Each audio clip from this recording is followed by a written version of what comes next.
आपल्यापुरतं उन्हाळ्यात सोयाबीन येत नाही, ते संवेदनशील आहे, पण थोडं निम्म्या प्रमाणात म्हणजे उत्पादन नाही पूर्ण आलं तर उन्हाळ्यात निम्म उत्पादन आलं तर शेतकऱ्यांनी याचा उन्हाळ्यामध्ये शक्य असेल तर 15 जानेवारी पूर्वी या बीजोत्पादन स्वतः तयार करावं आणि जेणेकरून की पुढच्या वर्षी बियाण्याचा तुटवडा जाणार नाही आणि आपलं जे काही आपण बियाणं तयार केलं त्याची आपल्याला हमखास गॅरंटी राहील.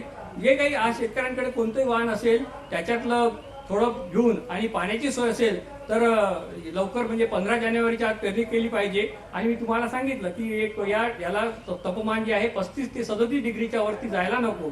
तर आपल्या इथे मार्च एप्रिलमध्ये तापमान जाते, म्हणजे फ्लॉवरिंगच्या आधी जर मार्चमध्ये फ्लॉवरिंग येऊन गेलं तर आपल्याला जे काही असेल ते उत्पादन म्हणजे बियाणं म्हणून उत्पादन आपल्याला यावर्षी घेणं गरजेचं आहे. कारण पुढल्या वर्षी सोयाबीनच्या बियाण्याचा तुकडा जाणार नाही आणि जे काही आपण आपलं घरचं बियाणं आपण तयार करू त्याच्याबद्दल आपला विश्वास राहील आणि म्हणजे आपलं जे काही बियाण्यापासून होणारं नुकसान आहे हे आपल्याला टाळता येईल. तर या सीड टेक्नॉलॉजी बद्दल बोलायचं झाल्यास जे काही आहे तर म्हणजे आज 30 किलो प्रति एकर एवढं बियाणं लागतं. तर याच्यासाठी काय करायला पाहिजे तर जो काही आहे आपलं जो सोर्स आहे तो चांगल्या ठिकाणून आपण घ्यायला पाहिजे. म्हणजे एक गॅरंटेड असा सोर्स आपण आपला बियाणं घ्यायला पाहिजे आणि तो शेतात लावल्यानंतर त्याचा जेवढं काही आपल्याला गरज आहे की एक पाहिलं आपण की आपल्याला जवळजवळ 1 एकर पासून एक 5-6 क्विंटल बियाणं लागतं तर तो घेऊन तो एक क्षेत्र असं मार्क करून घ्यायचा आपण आणि त्याच्यामध्ये काही भेसळ वगैरे असेल तर त्या भेसळ काढून टाकायची आणि ते त्याच्यावरती खास लक्ष केंद्रित करून तो सोर्स म्हणून पुढल्या वर्षी आपल्याला सोर्स म्हणून ठेवता येतं. आणि कोणतंही एखादं वाण आपण जर आणलं तर ते आपल्याला जवळजवळ 3 वर्षापर्यंत ते आपण वापरू शकतो. नंतर जिथे आपण बीजोत्पादनाचा प्लॉट घेणार आहे तिथे थोडी काळजी घ्यायला पाहिजे आपण की जिथे पाणी साचणार नाही, काही नुकसान होणार नाही. आणि नंतर तुम्हाला हे सांगायचं झालं की सोयाबीन म्हणजे हा सीड प्रोडक्शन आपण का घेऊ शकतो की हे सेल्फ पॉलिनेटेड आहे, स्वपरागसिंचित क्रॉप आहे आणि त्यामुळे याच्यामध्ये की क्रॉस पॉलिनेशन व्हायची भीती राहत नाही. फक्त दोन वाहन जर असतील तुमच्याकडे, समजा JS 335 9305 हे वाहन असतील तर दोन जातीतलं अंतर हे 5 मीटर ठेवावं. म्हणजे जे काही परागसिंचन होऊ शकतं त्याच्यामुळे काही आपल्याला जातीमध्ये किंवा बियाण्यामध्ये भेसळ होण्याची शक्यता असते तर ती होणार नाही. तर ज्याला आयसोलेशन डिस्टन्स म्हणतात.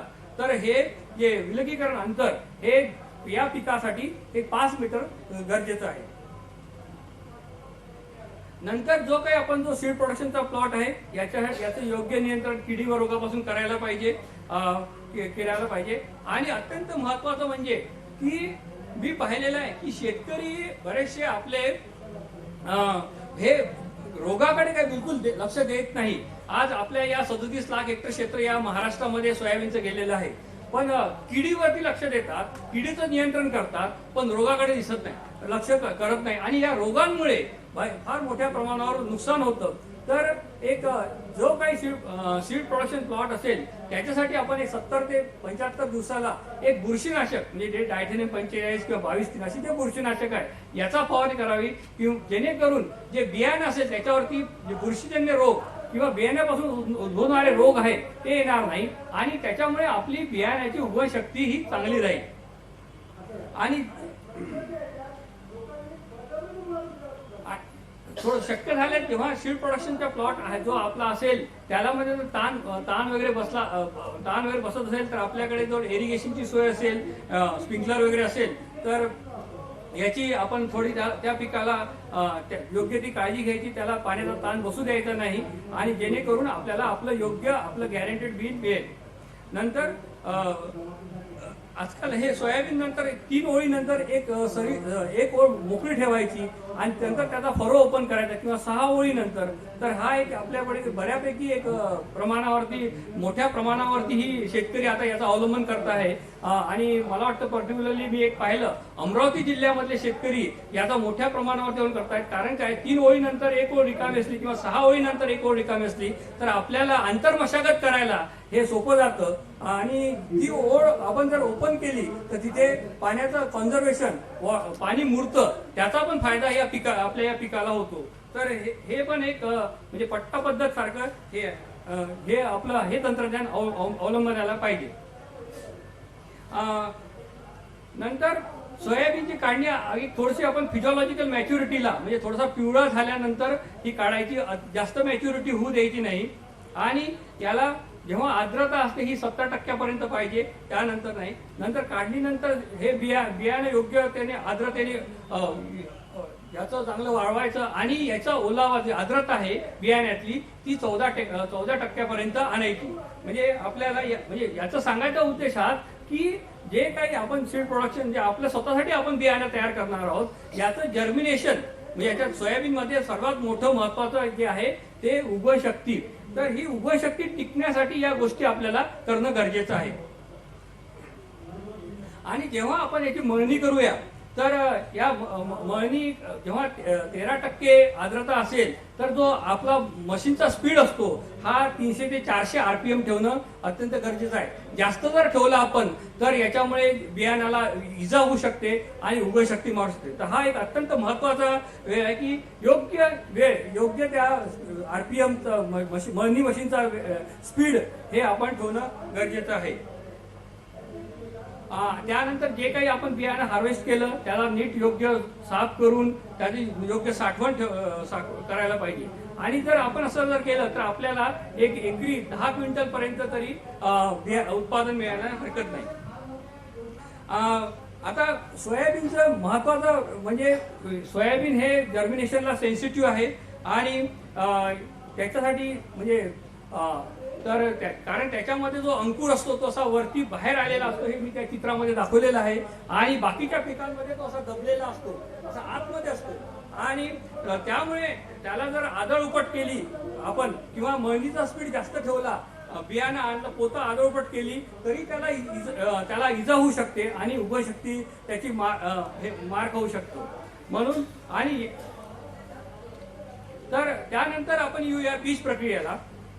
तर कोणत्याही उगवणीच्या काळात बुरशीजन्य रोगापासून म्हणजे बुरशी आहे किंवा जमिनीपासून जे रोग आहे याचं नियंत्रण म्हणजे करण्यासाठी आपल्याला सीड ट्रीटमेंट ही बीज प्रक्रिया करणं गरजेचं आहे. कारण आपल्याला माहित आहे आपण लस घेतो का घेतो की पुढचं काही होऊ नये. Prevention is better than cure. तर हे अत्यंत महत्वाचं एक आहे आणि बरेचसे शेतकरी ही सीड ट्रीटमेंट करत नाही.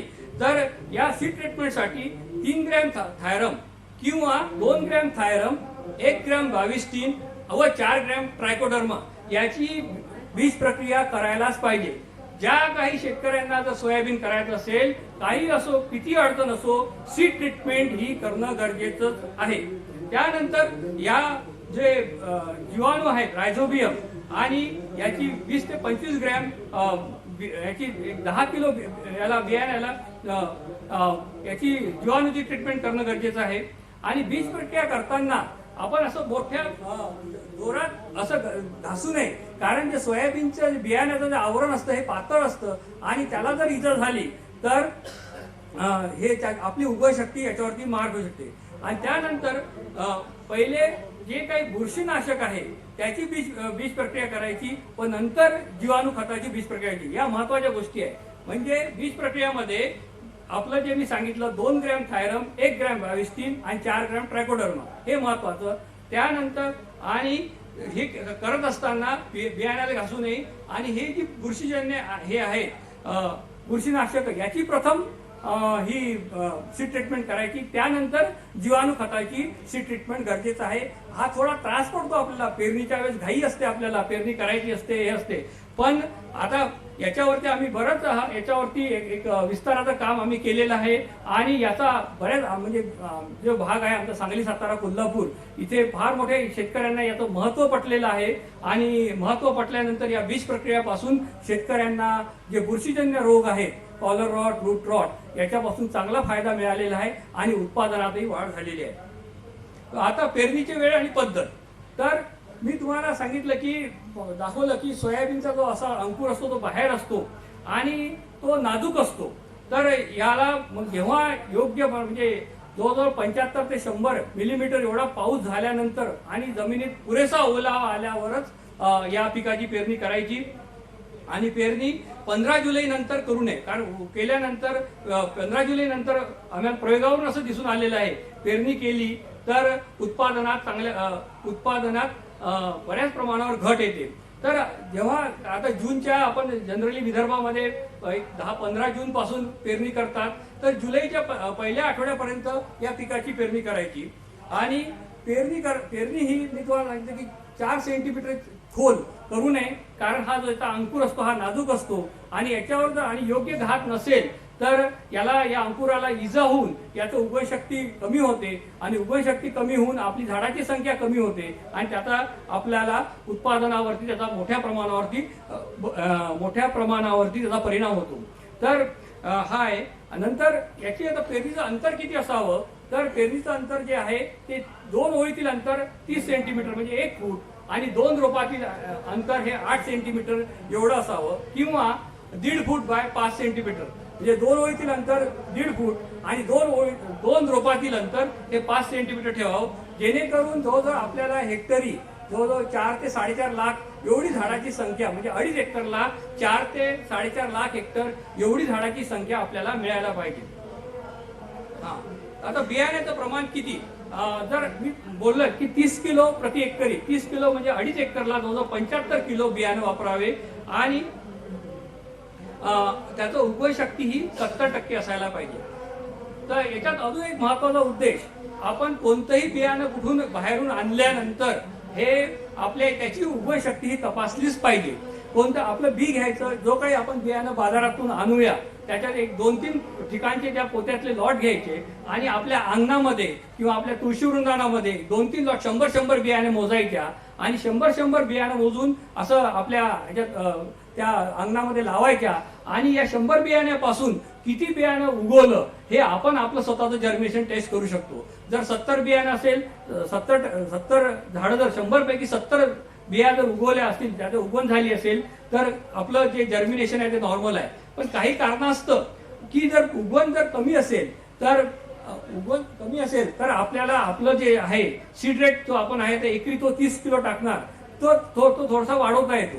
कारण काय आहे की जर या महत्वाच्या गोष्टी आहे, नंतर आता आम्ही पाहतो की बरेच शेतकरी नंतर वाद धरतात की त्या बियाणाला दोष देतात, ज्या कंपनीकडनं जे बियाणं आलं त्याला दोष देतात. पण या गोष्टी आणि यातनं पुढे काही एवढा आपला शेतकऱ्याचा वेळ जातो, नुकसान होतं. तर या गोष्टी टाळण्यासाठी आपणच आपला अभ्यास केला पाहिजे, आपण हुशार राहिलो पाहिजे.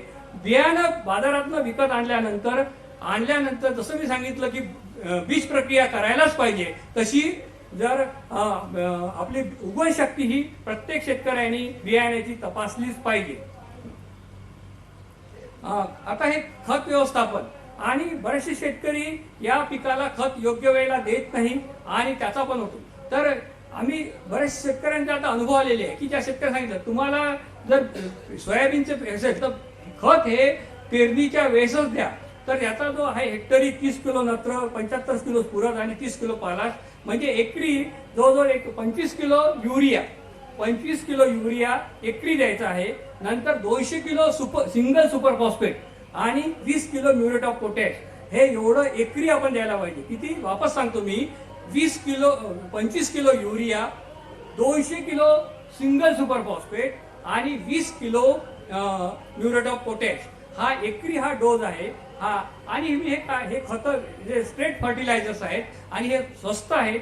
आणि या सोयाबीन पिकाला जे कंपाऊंड आहे DAP आहे, हे महागाचे खत आहे. पण सिंगल सुपर फॉस्फेटच आपल्याला का सांगितलं, तर याच्यामध्ये सल्फर असतो आणि या पिकाला सल्फरची गरज असते आणि ती सल्फरची गरज ही आपल्या सिंगल सुपर फॉस्फेट या पिकामधनं मिळते. तर म्हणजे आता हा महत्वाचा एक झाला. जसं आपण सांगितलं की सोयाबीन करायचं असेल तर बीज प्रक्रिया करायला पाहिजे, उगवणशक्ती तपासायला पाहिजे आणि खत जे द्यायचे आहे ते खत हे पेरणीच्या वेळेसच द्यायचे, नंतर कधीही द्यायचे नाही, नंतर देऊन फायदा नाही. तर या साध्या गोष्टी आहे, पण याचा आपण थोडं दुर्लक्ष करतो याच्याकडे. तर या गोष्टीचा अवलंबन आपण जर केला तर नक्की आपल्याला उत्पादनामध्ये नक्की वाढ मिळते. आता हे मूलस्थानी जलसंधारण, आपली शेती आहे ही पावसाच्या पाण्यावरती आहे आणि मी मगाशी बोललो की 30 दिवसानंतर या 3 ओळीनंतर सरी काढायची किंवा 6 ओळीनंतर 1 ओळ रिकामी ठेवायची आणि ती त्याच्यामध्ये फरो ओपन करायचा. तर हे आपलं हा जो प्लॉट आहे याच्यामध्ये हे दाखवलेलं आहे की ट्रॅक्टरने 3 ओळीनंतर सरी ओपन करायचं हे काम चाललेलं आहे हे ट्रॅक्टरच्या साहाय्याने. आणि या जो याच्यामध्ये पाणी साचतं आणि याचा या ओलाव्याचा फायदा या पिकाला जरूर होतो. नंतर महत्वाचं म्हणजे आंतरपीक हे फार महत्वाचं एक आहे. आणि थोडंसं मला पण आज तूर आणि सोयाबीन हे आंतरपीक हे सगळ्यात प्रॉफिटेबल सगळ्यात फायद्याची ही system cropping system intercropping system ठरलेली आहे. तर तूर पिकामध्ये 1:2 किंवा 2:4 म्हणजे 4 ओळी सोयाबीनच्या 2 ओळी तुरीच्या ही घेतल्यामुळे आपल्याला फार मोठ्या म्हणजे चांगला फायदा मिळतो. तसेच कपाशी पिकामध्ये पण आपल्याला 1:1 किंवा 1:2 त्याचा फायदा होऊ शकतो. नंतर त्रिस्तरीय म्हणजे सोयाबीन ज्वारी तूर म्हणजे आपल्याला जर थोडीशी कडब्याची गरज असेल आपल्या गुराढोरांसाठी तर सोयाबीन ज्वारी तूर अशी ही आंतरपीक पद्धत आपण घेऊ शकतो. आणि या क्रॉपिंग हे आहे इंटरक्रॉपिंग सिस्टीम आहे. याच्यावरती चांगलं एक संशोधन जवळजवळ 3 वर्ष संशोधन होऊन हे शिफारसी या शेतकऱ्यांसाठी या कृषी विद्यापीठाने दिलेले आहेत. तर हे जे आहे ते इंटरक्रॉपिंगचे फोटो आहेत सोयाबीन तूर याचे. नंतर याच्यामध्ये पण 2 ओळ तुरीच्या आहेत आणि जवळजवळ 4 ओळी ह्या सोयाबीन पिकाच्या आहेत. आणि ही चांगली आज म्हणजे मी पाहिलेलं आहे की वाशिम जालन्यापासून तुम्ही पुढे जर जालन्यापासून इकडे येत आलेत तर जालना बुलढाणा वाशिम यवतमाळ अकोला अमरावती यामध्ये चांगली ही इंटरक्रॉपिंग सिस्टीम चांगली आहे आणि शेतकऱ्याला एक चांगला या क्रॉपिंग सिस्टीममुळे फायदा मिळतो आहे.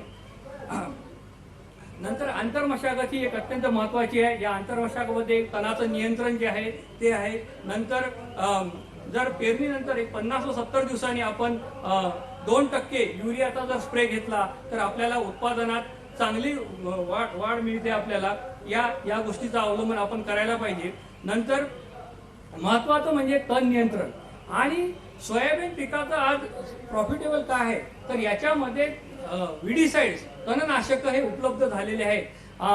आता तुम्हाला माहितीच आहे आपण याच्यावरती पाहिलेलं आहे की अमिताभ बच्चन या तणनाशकाची जाहिरात करतो म्हणजे किती याला महत्व आहे याच्यावरून आपण करा. आणि या तणनाशकाचा योग्य जर आपण योग्य वेळ त्याचा हे केलं फवारणी केली तर चांगलं आहे. आणि या तणनाशकमुळे आपल्याला आपले जे याच्या निम्मीवरचा खर्च आहे तो वाचतो.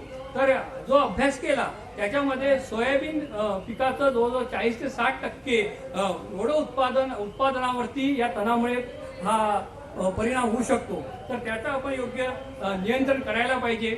आणि आज इमॅजिथायपर म्हणजे परशूट हे टर्गा सुपर हे काही असे तणनाशक आज चांगल्या प्रमाणात उपलब्ध आहेत. आणि याचा शेतकऱ्यांना पण चांगला एक अवेअरनेस इथे आलेला आहे की हे जे तणनाशक आहे म्हणजे पोस्ट इमर्जन्स जे पिकामध्ये 15 ते 20 दिवसांनी याची फवारणी करायची असते याचा शेतकरी मोठ्या प्रमाणावरती याचा तणनाशकाचा वापर करून आपला म्हणजे याच्यावरती म्हणजे खर्चामध्ये मजुरांच्या निंदीच्या खर्चामध्ये बचत करून यात्रा करतायत. आणि सोयाबीन पिकामध्ये क्षेत्र वाढवण्यासाठी या जे काही पोस्ट इमर्जन्स तणनाशक आलेले आहे याचा कारण विदर्भामध्ये बऱ्यापैकी होल्डिंग जी आहे ती अजून मोठ्या प्रमाणावर विदर्भ मराठवाड्यामध्ये.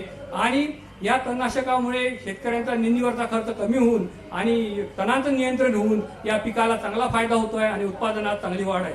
तर हे तणनाशक आहेत. तणनाशकाचा वापर हे योग्य वेळेला आणि योग्य प्रमाणात केल्यास आपल्याला चांगलं तणाचं नियंत्रण होऊन सोयाबीन पिकाचं चांगलं उत्पादन आपल्याला मिळतं. नंतर महत्वाचं म्हणजे संजीव कर्ज. बरेचसे शेतकऱ्यांचे फोन येतात की यावर्षी पाऊसमान मोठ्या प्रमाणावर होतं आणि सोयाबीन पिकाची वाढ ही मोठ्या प्रमाणावरती झाली होती. तर अशा वेळेस फुलोऱ्याच्या वेळेस फुलोऱ्याच्या आधी जर आपण सायकोसिल म्हणजे 1 ml 1 लिटर पाण्यामध्ये हातपंपाने जर आपण फवारलं म्हणजे हातपंपासाठी तर याच्यामुळे थोडी वाढ थांबून फुलं येण्याचं प्रमाण हे वाढतं आणि उत्पादनात चांगल्या प्रमाणात वाढ होते. या छोट्या छोट्या गोष्टी आहेत या जर आपण योग्य वेळेला केला, याचा योग्य अभ्यास करून या गोष्टीचा अवलंबन केला, या तंत्रज्ञानाचा अवलंबन केला, तर डेफिनेटली आपल्याला नक्की मी सांगतो आत्मविश्वासाने की हे आपलं उत्पादन वाढतं. कारण मी विदर्भातले शेतकरी पाहिलेले आहेत, मराठवाड्यातले पाहिलेले आहेत, जे अभ्यासपूर्वक करताय ते आज जवळजवळ 10 ते 15 क्विंटल पर्यंत गेलेले आहेत शेतकरी या योग्य तंत्राचा उपलब्ध करून. आणि एवढ्या तर आज हे जे जिल्हे आहेत मी पाहिलं आपली 4 क्विंटल प्रति एकर एवढी आहे. मगाशी मी आपलं नितीनजी गडकरी साहेबांसोबत पण चर्चा करत होतो, तर ते म्हणाले की आपली ही उत्पादकता इथली वाढवायला पाहिजे, म्हणजे 10 पर्यंत गेली तरच हे सोयाबीन पिकापासून चांगला फायदा या शेतकऱ्यांना मिळतो. या आता जे आपण ही चर्चा करतो आहोत, या छोट्या छोट्या गोष्टीचा जर आपण योग्य वेळेला अवलंबन केला तर आपल्याला उत्पादनात चांगली वाढ होईल. नंतर महत्वाचं म्हणजे सोयाबीनवरील कीड, आणि हे फार महत्वाचं आहे. सोयाबीनवरती मोठ्या प्रमाणावर कीड येते, आणि सोयाबीनवरती येणाऱ्या पाने खाणाऱ्या अळ्यामध्ये पाने गुंडाळणारी अळी, पाने खाणारी अळी म्हणजे स्पोडोप्टेरा लेटुरा, केसाळ अळी, उंटअळी या प्रकारच्या पाने खाणाऱ्या अळ्या येतात. आणि ज्या खोड पोखरणाऱ्या किडी आहेत त्याच्यामध्ये खोड माशी आणि गर्डल भुंगेरे हे ह्या महत्वाच्या कीड आहेत, आणि या मोठ्या प्रमाणावरती आता या आपल्या या पिकावरती येत आहेत. तर तुम्हाला माहीतच असेल 2008 मध्ये या आपलं म्हणजे जो चंद्रपूर, भंडारा, गडचिरोली, नागपूर या भागामध्ये मोठ्या प्रमाणावरती या किडीमुळे नुकसान झालं होतं, आणि त्याचं क्षेत्र होतं जवळजवळ 60 लाख हेक्टर क्षेत्र. तर याच्यात ह्या 2008 साली मोठमोठ्या प्रमाणात म्हणजे या बातम्या आल्या होत्या, विदर्भात किडीमुळे नुकसान 300 कोटीचे नुकसान. नंतर चंद्रपूर जिल्ह्यात तर हा 2008 मध्ये फार मोठ्या प्रमाणावर या म्हणजे पर्टिक्युलरली स्पोडोप्टेराचा प्रादुर्भाव झाला होता. आणि आता थोडा कमी झाला आहे, कारण काय थोडंसं शेतकऱ्यांमध्ये पण अवेअरनेस आलेला आहे की कोणते औषधं मारायचे, केव्हा मारायचे, काय करायला पाहिजे. तर त्यामुळे आता थोडासा आपल्याला कमी जाणवत आहे, पण तरी हे सोयाबीनवरती जे पाणी खाणाऱ्या अळ्या आहेत या महत्वाच्या आहेत, आणि हे नुकसान होऊ नये म्हणजे तर यासाठी आपण योग्य नियंत्रण आणि योग्य अभ्यास करून याचं नियंत्रण केलं पाहिजे. त्यानंतर असंच नव्हे तर हा स्पोडोप्टेरा हा अनेक पिकावर येतो. हा बटाटा पिकाला पण आलेला होता, म्हणजे बटाटा पिकावरती. तर ही एक महत्वाची एक पेस्ट अशी या शत्रू या सोयाबीन पिकाचा आहे. नंतर आमचे सांगली जिल्ह्यामध्ये शिर्टी गाव आहे, तिथे पण सोयाबीन हे आलंय, ही मोठ्या प्रमाणात स्पोडोप्टेराचा प्रादुर्भाव झाला होता. हे अशा म्हणजे पेपरमध्ये मोठ्या प्रमाणावर त्याचं कव्हरेज आलं होतं, म्हणजे त्याची व्याप्ती हे होती, महत्व याच्यावरून लक्षात येईल की एवढं मोठं मीडियाने त्याला कव्हरेज केलं होतं. आणि पण याचं जर आपण योग्य नियंत्रण आपण करू शकतो तर आम्ही पण त्याला उत्तर दिलं होतं, शास्त्रज्ञ काय करू शकतात. तर ह्याच आता आपण चर्चा करणार आहे की आम्ही म्हटलं होतं सोयाबीन पिकाच्या हवेमुळे शेतकऱ्यांनी हवालदिल होऊ नये. आणि तर या थोडेसे या स्पोडोप्टेराच्या अळीबद्दल आपण चर्चा करूया की जवळजवळ ही अळी ही 79 पिकांवरती दिसून येते. त्यामध्ये सोयाबीन, लसूण घास, भुईमूग, कपाशी, सूर्यफूल वगैरे इतर पिकं, म्हणजे ही पॉलिफेकस पेस्ट आहे, आणि ही एवढ्या पिकांवरती ही असते स्पोडोप्टेरा. तर याच्यावरती म्हणजे या अळीवरती जास्तीत जास्त ही महत्वाची एक कीड असून याच्यावरती आपल्याला जास्तीत जास्त थोडासा आपल्याला माहिती असावी म्हणून मी थोडंसं सादरीकरण करतो की दाखवलं की अनेक पिकावरती ही अळी येते. ही नंतर याचा जीवनक्रम आहे, ही जवळजवळ 200 ते 350 हे अंडी घालते. अंडी उगवण्याचा कालावधी आहे ही 4 ते 5 दिवस. याच्यावरती थोडंसं आपण डिटेल जाऊया, कारण ही महत्वाची कीड आहे आणि आपल्याला याच्यापासून माहिती व्हावी म्हणून मी हे सांगतोय आपल्याला. अळीची अवस्था असते ही 14 ते 21 दिवस. अळीची ओळख ही 40 ते 45 मिलीमीटर लांब काळसर रंगाचे पट्टे अंगावर डोक्यापासून असते, आणि कोशावस्था ही 7 दिवस वाळलेल्या पानाखाली जमिनीत होते. कोशावस्था ही 7 दिवस वाळलेल्या पानाच्या खाली व जमिनीत होते, व जीवनक्रम याचा 30 ते 45 दिवसात पूर्ण होतो. तर हा या अळीचा स्पोडोप्टेराचा हा जीवनक्रम आहे. अशी ही अळी आहे ही स्पोडोप्टेराची. नंतर ही जे पहिला फोटो आहे तो अशी अंडे देते ती, आणि अंडी ती लहान अवस्थेत असतात. नंतर त्याचा पतंग इकडे दाखवलेला आहे की या अळीचा. नंतर ही पाही जमिनीत ती कोशावस्थेत असते, म्हणजे जमिनीत आतमध्येही राहते अशी. तर आता या किडीचा उद्रेक होण्याची कारण काय आहे? उदाहरणार्थ सलग मोठ्या प्रमाणावर एकाच प्रकारचे पीक जे आपण घेतो, आपल्याकडे आता मोनोक्रॉपिंग आलेली आहे, सोयाबीन पीक घेतो, त्याच्यामुळे येतो. आणि किडीच पोषक असलेले ढगाळ वातावरण किडीची वाढ झपाट्याने होते. ढगाळ वातावरण जर असेल तर या स्पोडोप्टेराचा उद्रेक मोठ्या प्रमाणावरती ही वाढ होते. आता किडीची संरक्षणाची आणि आपण एवढं पाहत नाही की ह्याचं म्हणजे किती याचा थोडासा अभ्यासपूर्वक शेतात जाऊन की काय किती याची क्षेत्र वाढत आहे का, ही आपला संरक्षण स्वतःचा अभ्यास कमी पडतो.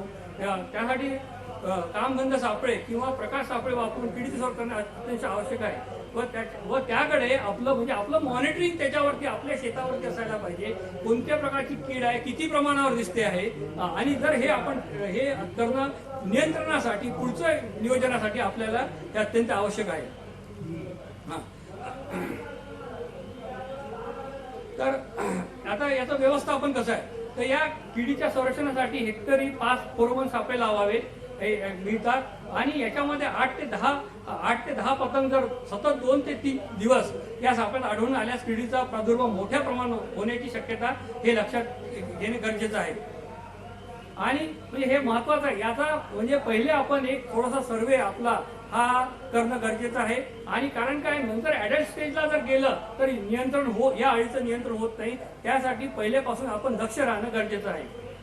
आता ही पहा, या सदर किडीची सुप्त अवस्था कोशावस्था जमिनीत राहत असल्यामुळे पूर्व मशागत व आंतर मशागत याचा नाश करणे अत्यंत आवश्यक आहे. आणि आता आपण हे पाहिलेलं आहे की या विडीसाइड्स मुळे वगैरे आपली जर आंतरमशागत कमी झालेली आहे, तर त्यामुळे याचा थोडंसं या किडीचा प्रादुर्भाव वाढतो आहे. तर याच्यामध्ये आंतरमशागत करणं हे अत्यंत महत्वाचं आहे. हे याची कोशावस्था आणि ही कीड या जमिनीत ही राहते. नंतर याच्यासाठी आपण आता हे आहे की पक्षी पण या अळ्यांना वेचून खातात. आणि त्यासाठी पक्ष्यांना बसण्याकरिता पक्षी थांबे उभारावेत, जेणेकरून याचा म्हणजे कंट्रोल मेजर्स हे म्हणजे बायोलॉजिकल कंट्रोल इथे होईल. नंतर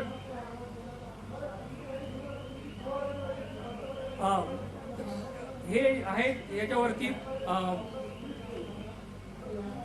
आता महत्वाच्या मुद्द्यावरती याच्या नियंत्रणासाठी येऊया की याच्यावरती केमिकल कंट्रोल मेजर आहेतच. आता हा महत्वाचा मुद्दा आहे. पण बायोलॉजिकल कंट्रोल जैविक कीटकनाशक आहेत. न्यूमोरल रॅली ही बुरशी आहे ती 50 ग्रॅम किंवा न्यूक्लिअर NPV SNPV या विषाणूचे 10 मिली 10 लिटर पाण्यात मिसळून फवारावे. तर याच्यामध्ये तुम्हाला एक थोडक्यात सांगतो, हा एक महत्वाचा मुद्दा आहे म्हणून. तर हा 50 ग्रॅम, तर याच्यामध्ये आपण 50 ग्रॅम पावडर घ्यायची, नंतर एक 3 मिलीलिटर स्टिकर घ्यायचं, आणि 3 ml सूर्यफूल आणि 50 ml दूध असं हे जर हे केलं.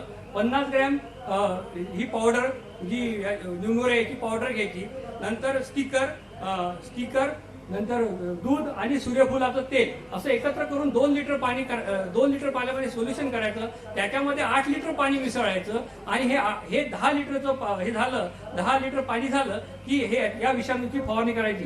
म्हणजे या विषाणूची जी बुरशी आहे ही अळ्यांवरती पडल्यानंतर त्याच्यावरती ती बुरशी वाढते आणि या अळ्या ऑटोमॅटिक मरतात. हा एक महत्वाचा कंट्रोल मेजर आहे. नंतर जर आपल्याला सतत पावसामुळे किंवा सतत पाऊस असल्यामुळे तर आपल्याला या किडीचं नियंत्रण करता येत नाही. आणि तेच होत आहे बऱ्याचदा की जर प्रादुर्भाव वाढला तर आपण पावसामुळे किंवा सोयाबीन जास्त वाढल्यामुळे आपण शेतात जाऊ शकत नाही, साप वगैरे असतात, त्याच्यामुळे करू शकत नाही. तर तशा वेळेस काय करायचं आहे की एक 5 किलो ज्वारी आपली ही चांगली प्रेशर कुकरमध्ये शिजवायची. शिजवल्यानंतर थंड होऊ द्यायची आणि त्याच्यामध्ये 1 किलो ही न्यूमोरिया रॅली ही बुरशी मिसळायची. त्याला 1 ते 2 दिवस ठेवायचं. आणि ही जी आहे मिक्स केलेली ही आहे ज्वारी, ही सगळी शेतामध्ये अशी पसरून द्यायची, फेकायची आपण. आणि हे जेव्हा आपलं ड्रिझलिंग म्हणजे सतत झडी असते, झडीच्या वेळेस जर असं आपण टाकलं तर हे याचा कोरिलेशन चांगलं होऊन याची व्याप्ती वाढते आणि अळीचा नियंत्रण हे फार मोठ्या प्रमाणात. काही शेतकऱ्यांना फार चांगला याचा फायदा मिळालेला आहे आणि या किडीचं नियंत्रण झालेलं आहे. आता मला आलंय की थोडक्यात आटोपतोय. हा सोयाबीन एक महत्वाचा पीक असल्यामुळे थोडं डिटेल मी गेलोय, तर आता हा लवकर घेतो. नंतर आपल्याला माहित आहे की अनेक प्रकारचे कीटकनाशक या अळीसाठी उपलब्ध आहेत. नंतर याच्या सोयाबीन पिकाचे जे आहे हिरवे उंटळी येते आणि हे जे मी तुम्हाला सांगितलं न्यूमरल रॅली वगैरे, तर याच्यामुळे या सगळ्या प्रकारच्या अळींचं नियंत्रण होऊ शकतं. म्हणजे बायोलॉजिकल कंट्रोल करणं गरजेचं आहे. आता हे याच्यावरती जाऊ नये. केसाळ अळी ही दुसरी एक प्रकारची महत्वाची पेस्ट आहे.